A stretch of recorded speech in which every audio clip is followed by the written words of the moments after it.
Hello and welcome back to SP coaching classes. चलिए बच्चों, आज हम लोग करने जा रहे हैं क्लास 10 ट्रिग्नोमेट्रिक एक्सरसाइज 8.2। इससे पहले वाली वीडियो में हम लोगों ने एक्सरसाइज 8.1 को पूरा कंप्लीट किया है। अगर आपने उस वीडियो को नहीं देखा तो पहले देख लें। और मैं आपको बता दूं, एक्सरसाइज 8.2 में आपको ट्रिग्नोमेट्रिक टेबल पूरी अच्छे से लर्न होनी चाहिए। उसके बिना आप इसके क्वेश्चंस को नहीं लगा सकते हैं। तो अगर आपको ट्रिग्नोमेट्रिक टेबल चाहिए तो आप इंट्रोडक्शन वीडियो में जाइए और वहाँ पर आपको ट्रिग्नोमेट्रिक टेबल मिल जाएगी। और आपके एनसीईआरटी बुक में भी ट्रिग्नोमेट्रिक टेबल दी हुई है, आप वहाँ से भी देख सकते हैं। तो चलिए स्टार्ट करते हैं एक्सरसाइज 8.2।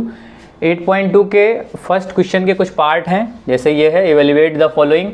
इसका फर्स्ट पार्ट हम करेंगे और ये इसका सेकेंड पार्ट है, और आगे इसके थर्ड पार्ट कुछ पार्ट और भी है। तो पहला पार्ट है sine 60 into cos 30 plus sine 30 into cos 60। इसे सॉल्व करते हैं। आप जानते होंगे, अगर ट्रिग्नोमेट्रिक टेबल आपको लर्न है तो साइन 60 की वैल्यू होती है √3/2।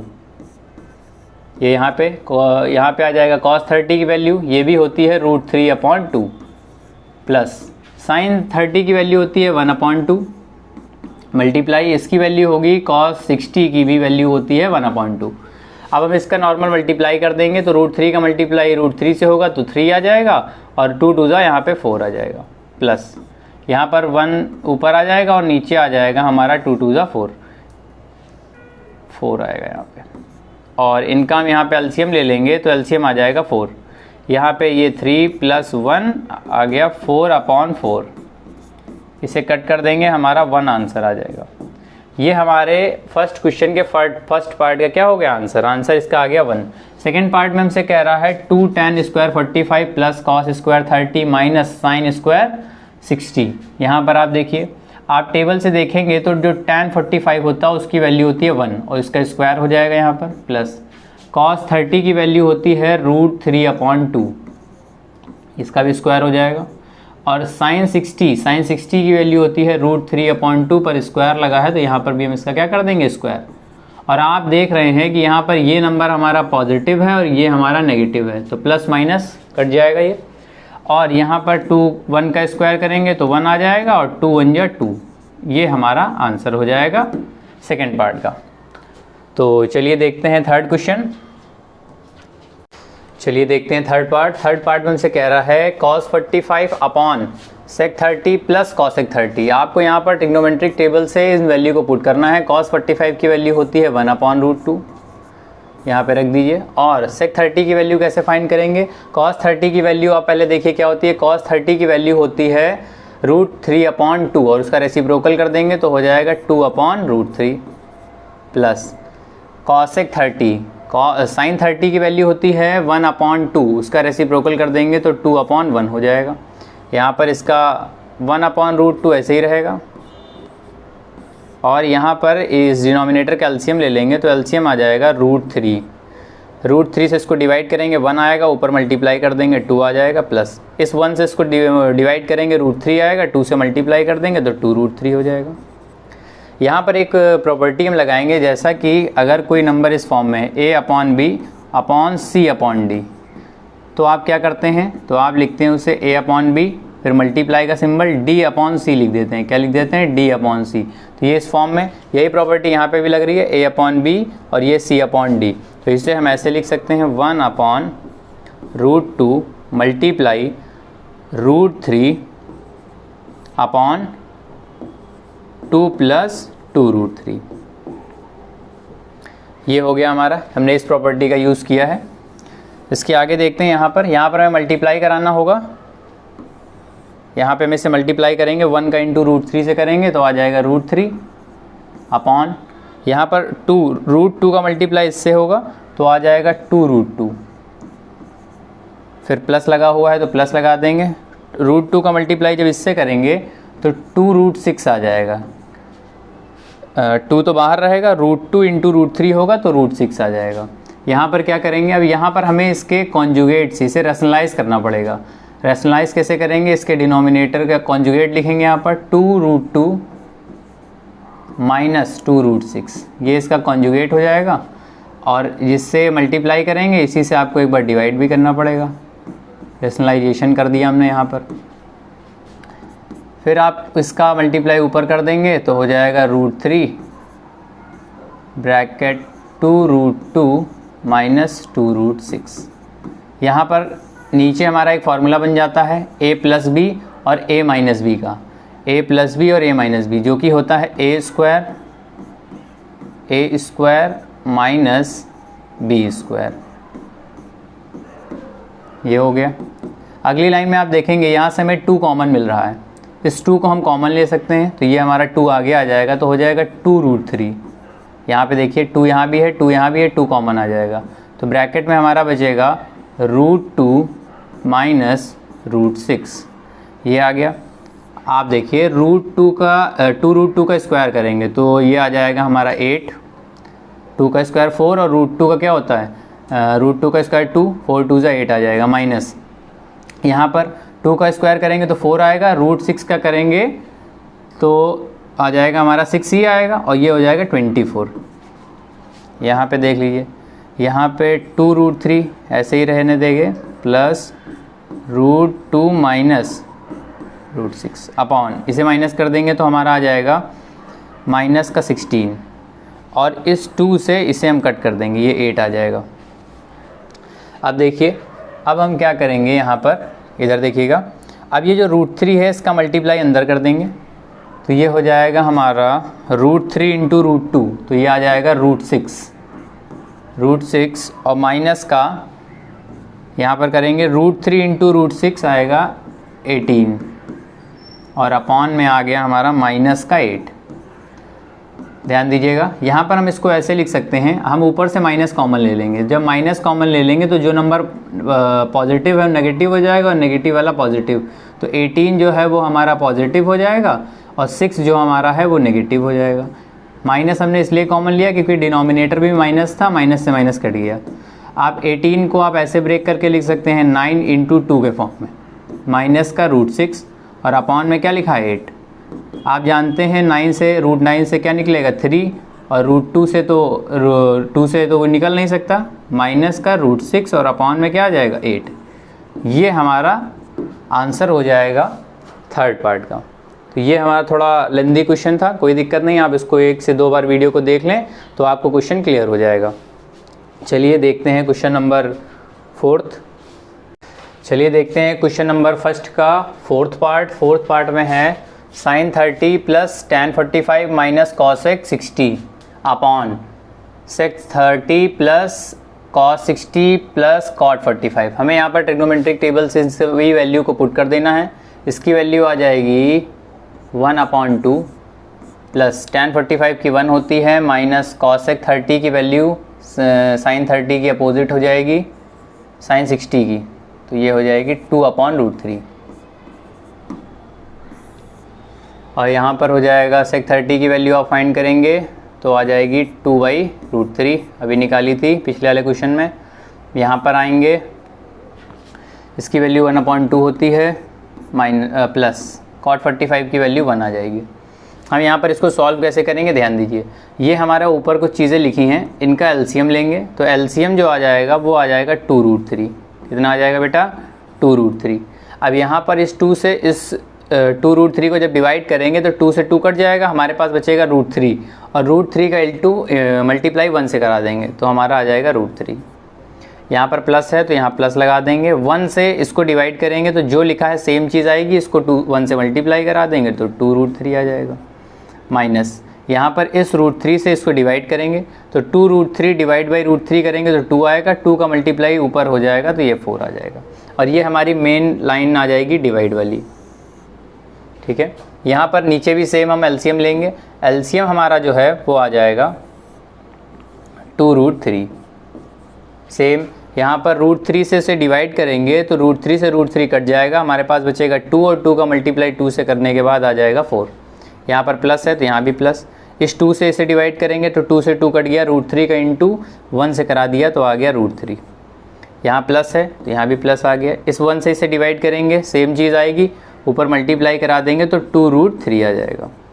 अब यहाँ पर आप देख रहे हैं कि ये 2√3 और ये 2√3 आपस में कट गया, इसे सॉल्व करेंगे तो यहाँ पर हमारा आ जाएगा √3 प्लस 2√3, ये हमारा हो जाएगा 3√3, और ये माइनस का हमारा यहाँ पे क्या है 4 अपॉन, यहाँ पे ध्यान दीजिएगा, हम क्या करेंगे, जैसे कि यहाँ पर √3 पहले है वैसे इसे भी पहले करेंगे। √3 + 2 √3, इसको प्लस कर लें तो आ जाएगा 3 √3 और इसे हम यहाँ पर पहले लिख देंगे। इस बात का ध्यान रखना है आपको। और ये जो प्लस का 4 है इसे हम यहाँ पे लिख देंगे, प्लस में है कोई दिक्कत नहीं, आगे पीछे आप कर सकते हैं। फिर हम यहाँ पर इसका रैशनलाइजेशन करेंगे, क्योंकि रूट में डिनोमिनेटर में रूट आ गया है, तो रैशनलाइजेशन करने के लिए इसके कॉन्जुगेट से हमें यहाँ मल्टीप्लाई करना होगा और इसी से डिवाइड करना होगा। कॉन्जुगेट के लिए आपको सिंबल चेंज कर देना होता है डिनोमिनेटर का बस। अगर माइनस में है तो प्लस कर दीजिए, प्लस में है तो माइनस। यहाँ पर इसका ये कर देंगे, हो मल्टीप्लाई करेंगे तो होल स्क्वायर बन जाएगा 3 √3 - 4 का होल स्क्वायर, क्योंकि सेम चीज़ें हैं, मल्टीप्लाई करेंगे स्क्वायर बन जाएगा। अपॉन नीचे एक फार्मूला बन जाएगा a + b और a - b, जो कि आपने पढ़ा है होता है a² - b²।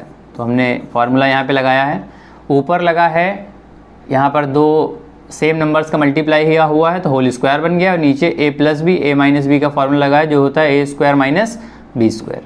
यहाँ पे क्या करेंगे, यहाँ पे हम ऊपर साइड a - b का होल स्क्वायर लगा लेंगे, तो a - b का होल स्क्वायर होता है a² + b² -2 × a × b, ये हमारा होता है ऊपर a - b का होल स्क्वायर हमने लगा दिया।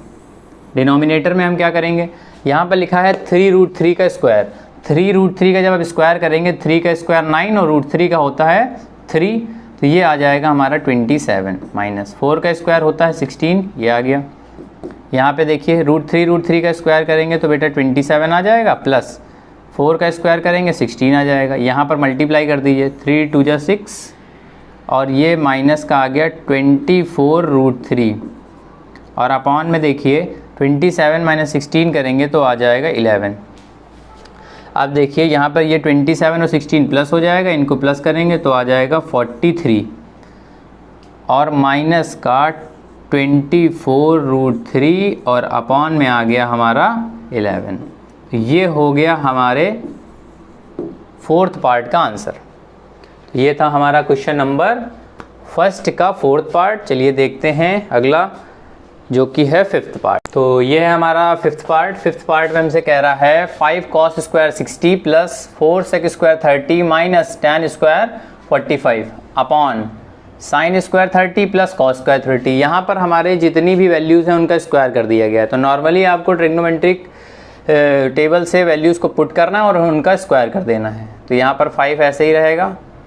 cos 30 की वैल्यू होती है हमारी 1/2 और उसका स्क्वायर हो जाएगा यहाँ पर, प्लस 4 × sec 30 की वैल्यू होती है 2/√3, 2/√3 का स्क्वायर, माइनस tan 45 वैल्यू होती है 1 का स्क्वायर कर देंगे, और अपॉन में हमारे पास यह है sin 30 की वैल्यू होती है 1/2, यहाँ पर उसका स्क्वायर हो जाएगा।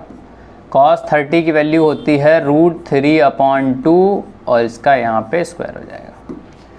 अब हम इनका स्क्वायर कर देंगे तो 5 × यहाँ पर आ जाएगा 1/4 प्लस 4 × 2 का स्क्वायर 4 और √3 का स्क्वायर करेंगे जब आप तो आ जाएगा 3 माइनस 1 आ जाएगा, अपॉन में √2 का 1/√2 का स्क्वायर करेंगे तो 1/4 प्लस √3/2 का स्क्वायर करेंगे तो 3/4 आ जाएगा। यहाँ पर हम इसको थोड़ा आगे सॉल्व कर लेते हैं। तो यहाँ पर हमारा हो जाएगा 5/4 प्लस 16/3 माइनस 1, और अपॉन में जब आप आएंगे तो अपॉन में इनका आप एलसीएम ले लीजिए। एलसीएम ये आ जाएगा हमारा, एलसीएम आपका आ जाएगा 4 और यहाँ पर 1 + 3 आ जाएगा। ये इस पोर्शन को हमने सॉल्व करके ये नीचे लिखा है। अब इसके आगे देखते हैं, यहाँ पे आगे क्या हो जाएगा। आगे हमारा ये जो ऊपर वाला पोर्शन है इसको हम सॉल्व करेंगे तो एलसीएम लेंगे। एलसीएम हमारा इसका आ जाएगा 12, ये इस लाइन, ये जो हमारी डिवाइड वाली लाइन है इसके ऊपर, यहाँ पर एलसीएम लेंगे 12 आ जाएगा। 4 से 12 को डिवाइड करेंगे तो आ जाएगा 3 और 3 × 5 करेंगे तो 15 आ जाएगा। यहाँ पर प्लस लगा है तो प्लस लगाएंगे। इस 3 से इस 12 को डिवाइड करेंगे तो 4 आएगा। 4 का इंटू 16 से करेंगे तो 64 हो जाएगा। माइनस लगा है, माइनस लगा दीजिए। 1 से डिवाइड करेंगे 12 को 12 आएगा और ऊपर मल्टीप्लाई कर देंगे तो भी 12 आएगा। यहाँ पर आएगा हमारा डिनोमिनेटर में 4/4, 4 से 4 कट जाएगा। यहाँ पर इसको इससे प्लस कर देंगे, 15 + 64 तो हमारा 79 आ जाएगा। माइनस का 12 और अपॉन में लिखा हुआ है 12, इसके अपॉन में 1 आएगा, उसको आप छोड़ भी सकते हैं।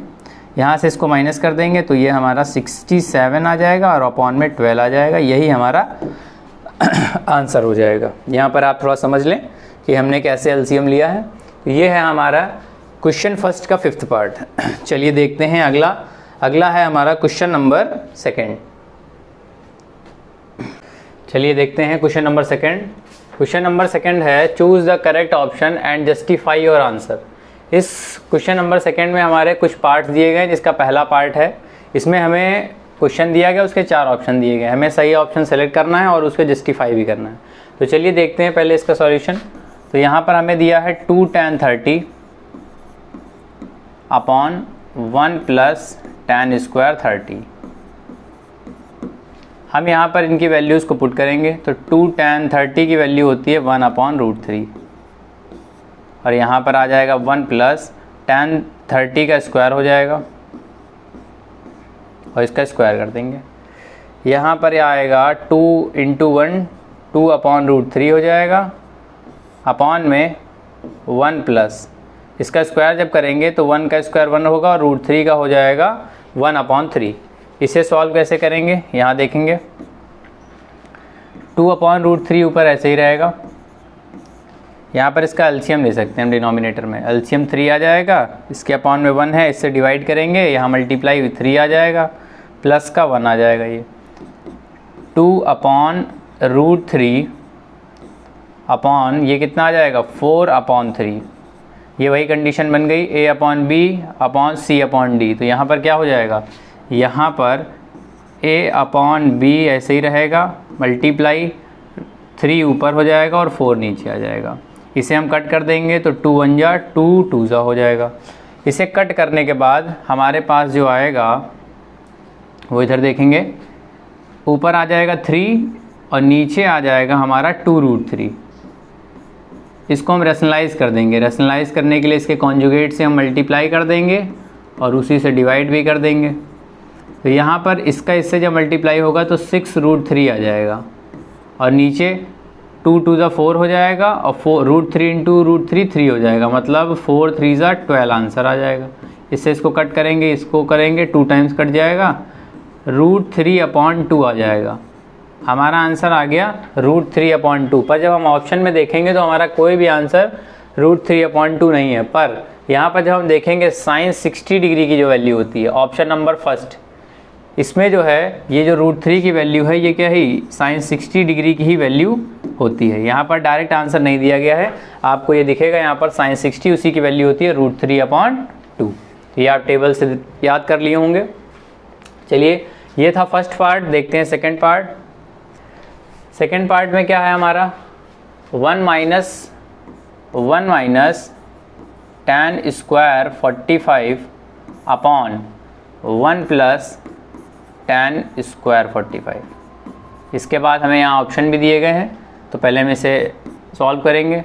तो 1 - tan 45 की वैल्यू 1 होती है, उसका स्क्वायर करेंगे तो 1 आ जाएगा। यहाँ पर tan 45 की वैल्यू 1, यहाँ भी 1 आ जाएगा। इसे सॉल्व करेंगे आप तो 1 - 1 आ जाएगा 0 और अपॉन 2, मतलब इसका आंसर आ जाएगा 0। ये हमारा हो गया सेकेंड पार्ट का और इसका ऑप्शन ये डी सही हो जाएगा। तो ये है सेकेंड। देखते हैं थर्ड पार्ट। थर्ड पार्ट में हमसे कह रहा है कि sin 2a = 2 sin a। sin 2a = 2 sin a is true when a angle की वैल्यू हमें बतानी है। यहाँ पर जो एंगल a है वो 0 डिग्री होगा, 30 डिग्री होगा, 45 डिग्री होगा या 60 डिग्री होगा। तो इसे हमें चेक करना पड़ेगा। हमें यहाँ पर पहले 0 डिग्री को यहाँ पुट करना होगा। अगर हम यहाँ पर 0 डिग्री पुट करते हैं, LHS और RHS आपस में LHS इसका पार्ट RHS के अगर इक्वल आ जाता है तो हमारा 0 डिग्री वाला आंसर सही हो जाएगा। वो नहीं होगा तो हम 30 डिग्री को यहाँ पुट करेंगे, जिसमें हमारा LHS इक्वल टू RHS आ जाएगा, वो हमारा आंसर हो जाएगा। तो पहले हम 0 डिग्री को रख के चेक करते हैं। तो यहाँ पर जब हम एंगल की जगह पे 0 डिग्री रखेंगे तो 2 इंटू 0 डिग्री हो जाएगा ये, और यहाँ पर भी RHS में भी साइन ये हो जाएगा 0 डिग्री। आपको पता है 2 मल्टीप्लाई 0 होगा तो हो जाएगा साइन 0। यहाँ पर आप देख रहे हैं ये आया साइन 0। साइन 0 की वैल्यू क्या होती है? 0। यहाँ पर भी जो 0 साइन 0 इसकी वैल्यू 0 हो जाएगी, और 2 इंटू 0 ये भी 0। यहाँ पर आपने देखा जो LHS है वो किसके इक्वल आ गया? LHS जो है हमारा RHS के इक्वल आ गया। इसका मतलब हमारा राइट आंसर फर्स्ट हो जाएगा, ए जो है 0 डिग्री यही आंसर हो जाएगा। मान लीजिए अगर आपको नहीं समझ में आया तो आप एक बार सेकेंड ऑप्शन से इसे चेक कर लें। मतलब ये आपको करना नहीं है एग्जाम में, आपको सिर्फ इतना ही कर देना है और आपका आंसर हो जाएगा। पर मानिए हम एंगल ले लेते हैं, ए की वैल्यू लेट कर लेते हैं 30 डिग्री। एक बार चेक कर लीजिए। तो हमारे पास दिया गया था sine A is equal to sine 2 sine A, ये हमें दिया हुआ था। हम देखते हैं 0 डिग्री के लिए 30 डिग्री के लिए आंसर सही होगा कि नहीं होगा। तो यहाँ पर जब आप वैल्यू पुट करेंगे ए की जगह पे तो साइन 30 हो जाएगा is equal to 2 sine 30 degree. अब आपको पता होगा साइन 30 की वैल्यू 1/2 होती है। यहाँ पर रखेंगे तो 2 इंटू 1/2 मल्टीप्लाई ये कट जाएगा। इधर आ रहा है हमारा 2 और इधर आ रहा है 1, मतलब इधर LHS जो है वो RHS के इक्वल नहीं है, इसीलिए हमने 30 डिग्री को आंसर नहीं लिया। और हमारा सही आंसर क्या हो गया? 0 डिग्री। इसमें LHS जो है वो RHS के इक्वल आ गया है। तो ये है हमारा क्वेश्चन नंबर 3 का, क्वेश्चन नंबर 3 है, सेकेंड का 3rd पार्ट है ये। चलिए अगला देखते हैं। अगला है हमारा 4th पार्ट है ये। 4th पार्ट में हमें दे रखा है 2 tan 30 upon 1 minus tan square 30। यहाँ पर हमें नॉर्मली वैल्यूज़ को पुट करना है। tan 30 की जो वैल्यू होती है वो 1/√3 होती है। 1 माइनस यहाँ पर वैल्यू पुट करेंगे तो 1/√3 का स्क्वायर हो जाएगा। नेक्स्ट लाइन में आप इसको मल्टीप्लाई करा देंगे तो 2/√3 हो जाएगा, और अपॉन में क्या हो जाएगा? 1 माइनस 1 का स्क्वायर 1 और √3 का स्क्वायर करेंगे तो 3 आ जाएगा। इसे सॉल्व करेंगे। इसे जब आप सॉल्व करेंगे तो 2/√3 सेम रहेगा हमारा, अपॉन यहाँ पर एलसीएम ले लेंगे तो 3 आ जाएगा, और यहाँ पे आएगा 3 माइनस 1, 2/√3 अपॉन 2/3 आ गया ये हमारा। अब यहाँ पर हम इसे फिर से थोड़ा सॉल्व करेंगे तो 2/√3 हो जाएगा, इंटू ये रेसिप्रोकल हो जाएगा 3/2, 2 से 2 कट जाएगा। अब हमारे पास आ गया 3/√3। यहाँ हम √3 से मल्टीप्लाई कर देंगे कॉन्जुगेट से, और √3 से डिवाइड कर देंगे। तो यहाँ पर हो जाएगा 3√3, और अपॉन में आ जाएगा √3 इंटू √3 3 होता है। तो इसका मतलब हमारा आंसर आ गया यहाँ पर √3। अब आप देखेंगे √3 तो ऑप्शन में हमारे पास कहीं भी नहीं दिख रहा है, पर जो tan 60 डिग्री होता है, tan 60 डिग्री की ही वैल्यू होती है √3। तो हमारा आंसर क्या हो जाएगा? tan 60 degree. तो ये हमारे क्वेश्चन सेकंड का चौथा पार्ट था। तो ये थे हमारे क्वेश्चन नंबर सेकंड के चारों पार्ट। इसमें हमने चारों पार्ट्स को कंप्लीट कर दिया है। चलिए देखते हैं हम लोग क्वेश्चन नंबर 3। क्वेश्चन नंबर 3 में हमसे कह रहा है tan a plus B is equal to दिया गया है √3, और हमें एक चीज़ और दी गई है यहाँ पर, tan a minus B is equal to 1/√3। और हमसे पूछा क्या गया है? Find the value of a and b। हमें a और b की वैल्यू फाइंड करनी है इस क्वेश्चन में। तो आप जानते हैं कि अगर tan a प्लस बी हमें इधर दिया गया है तो जो √3 होती है वो tan 60 डिग्री की वैल्यू होती है। अगर हम यहाँ से कंपेयर करेंगे तो a प्लस बी जो है वो किसके इक्वल आ जाएगा? 60 डिग्री के, और ये हमारी इक्वेशन नंबर फर्स्ट हो जाएगी। ऐसे ही सेकंड हम करेंगे इसको। हमें यहाँ पर दिया गया है tan a माइनस बी, तो ये जो है 1/√3 ये किसकी वैल्यू है? tan 30 डिग्री की। इसका मतलब आप लिख सकते हैं कि a minus B is equal to 30 degree. ये हमारा इक्वेशन नंबर सेकंड हो जाएगी। अब हम इक्वेशन सेकेंड को और इक्वेशन फर्स्ट को ऐड कर देंगे, add equation first and second. जब हम इक्वेशन फर्स्ट और सेकेंड को ऐड करेंगे तो हम उससे इस फॉर्म में लिखेंगे a plus B is equal to 60 और a minus B is equal to 30। जब इसे हम प्लस करेंगे तो कोई भी सिंबल चेंज नहीं होंगे, प्लस माइनस ये कट जाएगा और 2a इज़ इक्वल टू आ जाएगा हमारा 90 डिग्री और 2 से इसे कट कर देंगे तो एंगल a की वैल्यू निकल के आ जाएगी 45 डिग्री। अगर हमें एंगल a पता चल चुका है तो हमें एंगल b की भी वैल्यू फाइंड करनी है। आप इक्वेशन 1 में a plus B is equal to 60 दिया गया है, यहाँ पर एंगल a की वैल्यू को पुट कर दीजिए। जब एंगल a 45 डिग्री है तो यहाँ से हमारा एंगल b निकल के आ जाएगा। तो एंगल b इक्वल टू आ जाएगा हमारे पास 60 माइनस 45 डिग्री, मतलब ये आ गया 15 डिग्री। तो इससे हमारे एंगल a और b दोनों की वैल्यू निकल गई है। ये है हमारा क्वेश्चन नंबर 3 जो कि काफ़ी इंपॉर्टेंट क्वेश्चन है। इस टाइप के क्वेश्चंस आपके बोर्ड एग्जाम में काफ़ी पूछे जाते हैं। तो चलिए देखते हैं नेक्स्ट क्वेश्चन। नेक्स्ट है हमारा क्वेश्चन नंबर 4 में हमसे बोल रहा है state whether the following are true or false, justify your answer. हमें इसमें 1 2 3 4 5 क्वेश्चन दिए गए हैं और हमें बताना है कौन सा ट्रू होगा और कौन सा फॉल्स होगा और हमें उसे जस्टिफाई भी करना है। तो जस्टिफाई करने के लिए हमें इसे थोड़ा छोटा कर देते हैं, थोड़ी जगह बन जाएगी। चलिए देखते हैं। फर्स्ट पे हमसे कह रहा है कि sine a plus B is equal to sine a plus sine B. तो मैं आपको बता देता हूँ ये पहले तो फॉल्स है, ट्रू नहीं है, पर देखते हैं कैसे। देखिए हमें दे रखा है साइन a प्लस बी जो होता है वो sine a plus sine B के इक्वल है। तो ऐसा नहीं होता है, देखिए कैसे। हमें इसके लिए प्रूफ करने के लिए इसे एंगल a को कुछ लेट करना पड़ेगा। तो एंगल a को हम लेट कर लेते हैं 30 डिग्री और एंगल b को हम लेट कर लेते हैं 60 डिग्री। तो ध्यान दीजिएगा, अगर हम यहाँ पर एंगल a को 30 डिग्री और एंगल b को 60 डिग्री लेट कर लेंगे, ये हो जाएगा LHS में हमारा, और RHS में हो जाएगा साइन 30 प्लस साइन 60 हो जाएगा, दिख रहा होगा आपको ये। और यहाँ पर हो जाएगा हमारा साइन 90 डिग्री, साइन 30 डिग्री की वैल्यू आपको पता है 1/2 होती है, प्लस साइन 60 डिग्री की वैल्यू √3/2 होती है। ये हमने वैल्यूज़ को लेट किया है अपनी तरफ से इसे प्रूफ करने के लिए। साइन 90 डिग्री की वैल्यू 1 होती है और यहाँ से जब आप सॉल्व करेंगे तो एलसीएम 2 आ जाएगा, ऊपर आ जाएगा 1 प्लस √3। तो आपने देखा कि जो हमारा साइन a प्लस बी था वो sine a plus sine B के इक्वल नहीं आ रहा है। इसका मतलब जो ये चीज़ हमें दे रखी है कि साइन a प्लस बी जो है वो sine a plus sine B के इक्वल होगा, ये कैसी है, फॉल्स है। ये हमने इसे जस्टिफाई भी कर दिया। हमने एंगल a को अपनी तरफ से लेट किया है 30 डिग्री और b को 60 डिग्री। इसमें जो LHS है वो RHS के इक्वल नहीं आया, इसका मतलब ये चीज़ गलत है।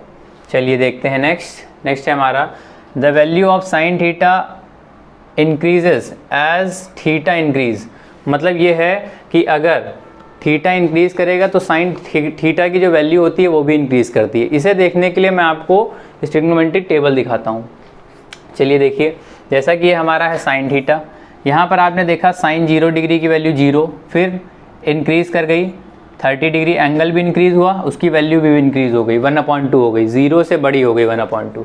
फिर आपने देखा कि ये वैल्यू और इंक्रीज करी, फिर यहाँ पे थोड़ा और इंक्रीज करी और लास्ट में 1 हो गई। मतलब ये वैल्यू देखिए 0 से 1 के लिए जा रही है। इसका मतलब ये है कि अगर साइन थीटा में आप एंगल को इंक्रीज करेंगे तो हमारा साइन थीटा में अगर एंगल थीटा को इंक्रीज करेंगे तो वैल्यू भी इंक्रीज होगी। ये हमारी बात सही है, ट्रू है, ये बात सही कही गई है। चलिए देखते हैं थर्ड पार्ट। थर्ड में कह रहा है the value of cos theta increases as theta increases. तो आपको टेबल से एक बार फिर दिखाते हैं हम, अब की कॉस थीटा के लिए हमें देखना है।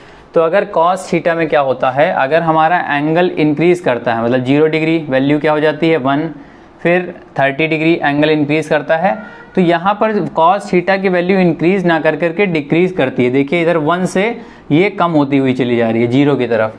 तो इसका मतलब ये है कि जो हमारी बात यहाँ पे कहा गया है कि अगर थीटा इंक्रीज़ करेगा तो कॉस थीटा की वैल्यू इंक्रीज़ करती है, तो ये कैसी है, फॉल्स। ये बात साइन थीटा के लिए तो जो उन्होंने सेकेंड पार्ट में कही थी वो सही थी, पर कॉस के लिए ये बात गलत हो जाएगी। अगला है हमारा फोर्थ पार्ट। फोर्थ में हमसे कह रहा है कि sine theta is equal to cos theta, sine theta is equal to cos theta for all values of theta. जैसा कि आप जानते हैं कि साइन थीटा की वैल्यू और कॉस थीटा की वैल्यू सभी एंगल्स पे सेम नहीं होती है। जैसे कि आपको पता है कि साइन अगर 30 डिग्री की वैल्यू हम ले लेंगे तो वो होती है 1/2, और यही अगर हम कॉस 30 डिग्री की वैल्यू ले लेंगे तो वो होती है √3/2। तो यहाँ पर जैसा कि क्वेश्चन में बोला गया था कि साइन थीटा और कॉस थीटा की वैल्यू सभी एंगल्स के लिए, सभी थीटा के लिए इक्वल होती है, तो ऐसा नहीं है। यहाँ पर आपने देखा साइन थीटा जो है 30 डिग्री हमने लिया तो वैल्यू आई 1/2, और कॉस 30 लिया तो वैल्यू आई √3/2। पर मैं आपको बता दूं कि साइन 45 और कॉस 45 इनकी वैल्यू सिर्फ सेम होती है, मतलब सभी के लिए। इन्होंने कहा था for all values, all values के लिए नहीं होता है, बस 45 डिग्री के लिए साइन थीटा और कॉस थीटा की वैल्यू इक्वल होती हैं। तो फिफ्थ पार्ट देखते हैं। A is not defined for angle A, cot A is not defined for angle A is equal to 0 degree. इनका कहना है अगर cot A जो है वहाँ पर अगर हम एंगल की जगह पर 0 डिग्री ले लेते हैं तो वो नॉन डिफाइंड होता है। तो ये बिल्कुल सही है। इसके ऊपर वाला जो हो गया फोर्थ वाला फॉल्स हो गया हमारा, और ये वाला क्वेश्चन नंबर जो फिफ्थ है ये हमारा होगा ट्रू। कैसे, ध्यान दीजिए, इन्होंने कहा है कि कॉट 0 जो डिग्री की वैल्यू होती है, मतलब cot A is not defined for angle A is equal to 0 degree, मतलब कॉट 0 डिग्री की वैल्यू जो होती है वो नॉट डिफाइंड होती है। आपको मैं दिखा भी देता हूँ। आपने देखा टेबल में कि कॉट 0 डिग्री, ये रहा कॉट, ये रहा 0 डिग्री की वैल्यू, ये क्या लिखा है, नॉट डिफाइंड। तो ये इनकी सही बात है कि कॉट जो 0 डिग्री की वैल्यू होती है वो नॉट डिफाइंड होती है। तो ये था हमारा क्वेश्चन नंबर 4 के सभी पार्ट्स। हमने इस वीडियो में एक्सरसाइज 8.2 के सभी क्वेश्चंस को कंप्लीट किया है। तो अगर यह वीडियो आप लोग को अच्छी लगी है तो अपने दोस्तों में शेयर करें, और अगली वीडियो में हम लोग देखेंगे एक्सरसाइज 8.3 के सभी क्वेश्चंस को। तब तक के लिए इतना ही, धन्यवाद।